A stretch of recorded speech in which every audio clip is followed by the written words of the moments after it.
एक रोज मैं कमरे में अकेली थी। मेरे ससुर मेरे कमरे में आ गए और मेरे साथ जबरदस्ती करने लगे। मैंने हैरान होकर कहा, ससुर जी ये आप क्या कर रहे हो? मैं आपकी बहू हूँ, ये आपको क्या हो गया है? फिर मेरे ससुर ने मुझसे कुछ ऐसा कहा, उससे सुनकर मैं दंग रह गई।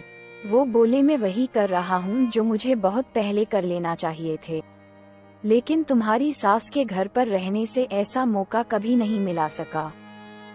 आज तुम्हारी सास घर पर नहीं है तो ये मौका मैं कैसे जाने देता। तुम्हारे साथ मैंने संबंध बनाने के लिए क्या कुछ नहीं किया। मैंने जानबूझकर तुम्हारी शादी अपने बेटे से करवाई। मुझे तुम उस वक्त ही पसंद आ गई थी, जिस वक्त मैंने तुम्हें पहली बार अपने घर के सामने खड़ा देखा था।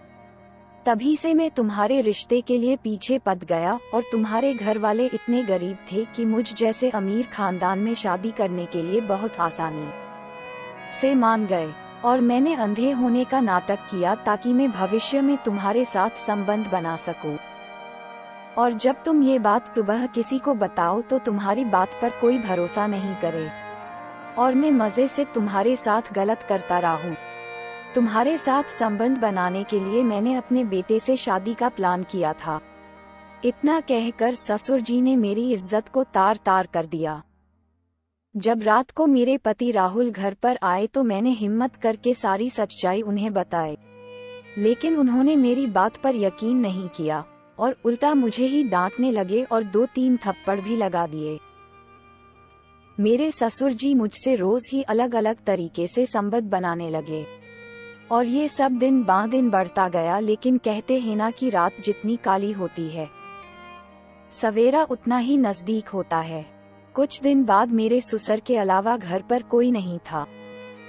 घर का मैं गेट खुला हुआ था और मैं अपने ससुर की हवस की आग मिटाकर रोते हुए उनके कमरे से बाहर आ रही थी कि अचानक मेरी ननद आ गई और उसने मुझे कमरे से बाहर निकलते हुए देख लिया। उन्हें लगा कि मैं ससुर के कमरे से काम करके निकली हूँ।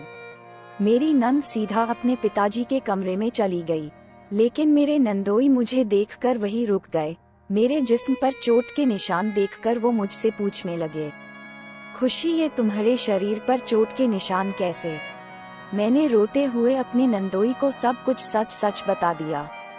नंदोई ने कहा, तुम चिंता मत करो, हम लोग ससुर जी के खिलाफ रिपोर्ट दर्ज करेंगे। अगले दिन मैं भाई के साथ पुलिस स्टेशन गई और पुलिस मेरे ससुर को पकड़कर पाने साथ ले गई।